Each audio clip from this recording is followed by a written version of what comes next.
Olá, bom dia. Hoje estamos aqui falando do nosso conteúdo do sétimo ano, né? Estamos aí na primeira semana do PET 3, tá bom? E estaremos falando aí sobre a questão dos estudos populacionais, né? Vamos lá, primeira semana. Os exercícios fala de crescimento demográfico, que é sobre a população brasileira. Os exercícios começam aí na página, finalzinho da página 43. Tá bom? Já começa assim, ó. Observe a tabela abaixo para realizar as atividades 1 e 2. Crescimento vegetativo no Brasil, de 1940 a 2010. Então, um período aí de 70 anos, né? Antes de mais nada, eu já vou explicar uma coisa para vocês. Tem muita gente, quando fala crescimento vegetativo, acha que por causa desse nome vegetativo deve ser de vegetação. Tá, esse nome não tem nada a ver, tudo bem? Já vou explicar para vocês. Quando a gente está falando de crescimento vegetativo, é sinônimo de crescimento natural, tá? Para a gente observar o crescimento vegetativo, a gente vê a taxa de natalidade e taxa de mortalidade. Quantas pessoas nasceram? Pega, por exemplo, o ano de 2020, agora que nós estamos. Nasceu quantas pessoas e morreu quantas pessoas? Aí a gente vai observar, se nasceu mais pessoas do que morreu, crescimento vegetativo positivo. Se morreu mais pessoas, crescimento vegetativo negativo, tudo bem? Então vamos lá. Atividade 1. A população de um país ou de uma região cresce ou diminui com base em dois processos. A diferença entre nascimentos e mortes é a diferença sobre a imigração e emigração. Com base nessa afirmação, escreva com suas palavras o que é crescimento natural ou vegetativo. Então é justamente o que eu acabei de explicar para vocês. O crescimento natural e vegetativo são sinônimos, significa a mesma coisa, tá bom? O crescimento vegetativo é observar a taxa de natalidade e a de mortalidade em um determinado ano ou período, tudo bem? Continuando. Qual foi o período de maior e o de menor crescimento vegetativo no Brasil? Então, quando a gente observa aqui os períodos de 1940 a 1950, a taxa de natalidade foi de 44,4%, tá? Então, a população cresceu 44,4%. E aí a gente vai observando aqui em relativo aos outros anos. Só que a taxa de mortalidade também foi alta. Mas está pedindo para a gente observar o que? O crescimento vegetativo ou crescimento natural. Então, a maior taxa que nós temos aqui, apesar desses dois períodos aqui que a gente pode observar aqui, de 1950 a 1960 e de 60 a 70, são muito parecidos, né? Mas o maior período é de 1950 a 1960, é onde nasceu mais pessoas e morreu menos. A maior taxa, né? E a menor taxa que nós temos de 2000 a 2010, né? Que foi apenas 1,17%, tá bom? B. Ao comparar as taxas de natalidade com a de mortalidade no Brasil no período de 1940 a 2010, então quer dizer todo aquele período lá, né? O que é que você conclui? Vamos olhar? De 1900, tá aqui 1940 até 2010. O que a gente pode observar da taxa de natalidade, observem para vocês verem, a taxa de natalidade foi só caindo, foi só diminuindo. E aí alguém pode ficar com dúvida e falar assim, tá bom, professor, mas o que é natalidade que até agora eu não entendi? Natalidade é a quantidade de pessoas vivas que nascem durante um determinado período, um determinado ano. Aí você pode falar assim, professor, mas nascer viva? Porque o IBGE considera a taxa de natalidade as pessoas que nascem e permanecem vivas até o terceiro dia de vida, tá bom? Então, com o passar dos anos, a quantidade de nascimentos foi diminuindo. Isso quer dizer o quê? A quantidade de filhos. Você pode observar que o seu bisavô tinha muito mais filhos do que tem hoje em dia. Depois o seu avô já teve menos um pouquinho. Provavelmente a sua mãe, né, teve menos filhos do que o pai, o que o vô dela. E isso é algo natural. O próprio governo brasileiro vai fazendo medidas para que essa população vá se reduzindo. Como assim, professor? O governo, por exemplo, ele investe entrega de camisinhas na época dos carnavais, anticoncepcionais, é distribuído nos postos de saúde, uma série de coisas de jeito justamente para haver um controle populacional, tá bom? Vamos dar continuidade aqui. 3. Observe as fotografias acerca da composição das composições familiares e faça o que é pedido. A. Qual a diferença você percebe entre as famílias retratadas? Então, aqui o que a gente pode observar é a quantidade de filhos antigamente era muito maior do que hoje em dia. As famílias de hoje em dia têm, de média, tá? Tem de entre um, dois, quando muito, 3 filhos. Ah, professor, mas eu conheço alguém que tem 4 filhos, que tem 5 filhos.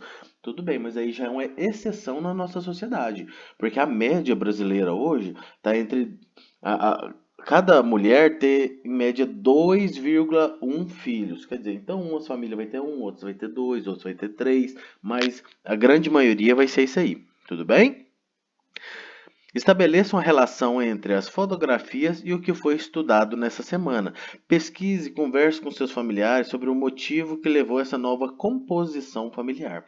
Então, para quem não entendeu o que é a letra B, você está perguntando assim, para você conversar com as pessoas para saber o que mudou de antigamente para cá, para estar diminuindo a quantidade de pessoas. Eu já vou dar uma dica para vocês. Antigamente, eu não sei se vocês sabem, hoje é normal a grande maioria das pessoas morarem nas cidades. Mas antigamente o pessoal morava era na fazenda, né? E aí a gente tem que pensar que antigamente não tinha esse tanto de comércio que tem hoje em dia. Você não comprava as coisas facilmente como você compra, né? Então antigamente a quantidade de lojas de produtos a serem vendidos era muito menor. Então antigamente um pai de família era muito melhor ele ter 10, 12, 14 filhos, por quê? Porque ele ia ter uns 8 filhos homens que ia ajudar ele a plantar na roça, a colher, a trabalhar, a produzir mais. Ia ter uma quantidade maior de meninas para poder cuidar da casa, para poder fazer comida naquele período, né? Então, quanto mais pessoas ali, melhor era, porque na fazenda se produzia quase tudo que se precisava. Já tinha a carne, tinha o leite, tinha um ovo, tinha uma hortinha, tinha frutas naturais daquela região. Então, tinha muita coisa. Precisava de comprar muito pouca coisa naquele período.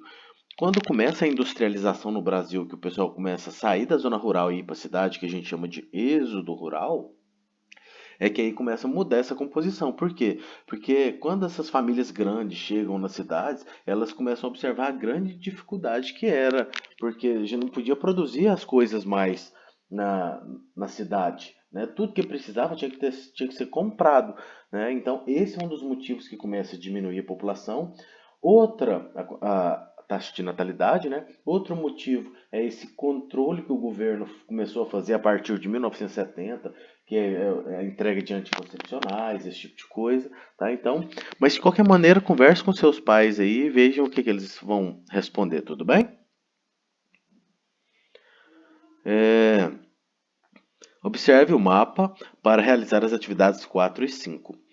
Esse mapinha aqui é da distribuição da população absoluta de 2010. Eu vou dar uma aumentadinha nele aqui para que a gente possa analisar, tá? Vamos lá na questão 4. Observe o nosso estado de Minas Gerais e identifique as áreas que apresentam maior concentração populacional e registre no seu caderno, tá? Então, nós temos o estado aqui, né, de Minas Gerais. A gente conseguiu aqui identificar ele. Vamos aumentar mais um pouquinho, ver se ainda dá para aumentar mais. Beleza. No Brasil como um todo, a gente vê que está mais vermelhinho próximo aqui do litoral. Vocês estão observando isso? Né? Até uma certa distância, mas relativamente próximo do litoral. Quanto mais para o interior do Brasil a gente vai observando, menor a concentração de pessoas. Mas por que isso? Isso já é um fator histórico. A gente tem que lembrar que quando os portugueses chegaram aqui no Brasil, que chegaram no nosso Nordeste aqui, né, começou a povoar o litoral do Brasil. E aí depois, com o passar do tempo, né, a cana-de-açúcar não deu muito certo, e aí eles foram atrás de outras fontes econômicas, encontraram ouro, né, o gado, uma série de outras coisas, o café, e eles foram vindo mais para o sul do Brasil e povoando o litoral. Mas está falando de Minas. Então aqui em Minas, a parte mais povoada de Minas, a gente pode falar que é a parte leste e a parte sul, né, de Minas Gerais, tudo bem? Que são as partes mais povoadas, tudo bem? Vamos diminuir aqui um. 5. Por que existe maior concentração populacional brasileira no seu litoral e menor na região norte? Pesquise, se for possível, e converse com seus familiares. Então, na verdade, eu já tinha até respondido o porquê, né? Já é um fator histórico, né, da população ter chegado aqui. A grande maioria das pessoas ficaram no litoral, ou pelo menos próximo do litoral, e depois, com o passar do tempo, né, o próprio governo começou a tomar algumas medidas para que a população fosse ocupar parte do centro-oeste e, com isso, futuramente ocupar parte da região norte. Até mesmo porque o governo tinha medo que esses países vizinhos nossos aqui começassem a invadir o Brasil para tomar parte do nosso território, porque não tinha ninguém ali para proteger, não é verdade? Então, eles construíram no centro-oeste ali Goiânia, depois construiu Brasília, né? Onde a gente observa aqui na Amazônia essa grande concentração aqui é a capital, é Manaus, tá? Então eles constroem ali a Zona Franca de Manaus, não sei se já ouviram falar, a Zona Franca de Manaus, na verdade, é uma grande concentração de indústrias que ia gerar muito emprego, né? E começou a atrair pessoas para vir para o Nordeste, para o norte do Brasil, para poder trabalhar. Mas mesmo vindo essa quantidade de pessoas que a gente pode observar aqui, comparando com o restante do Brasil, a quantidade ainda é muito pequena, tá? Então, espero que eu tenha ajudado vocês, tá? E aguardo as atividades no meu privado e até a próxima. Um abraço.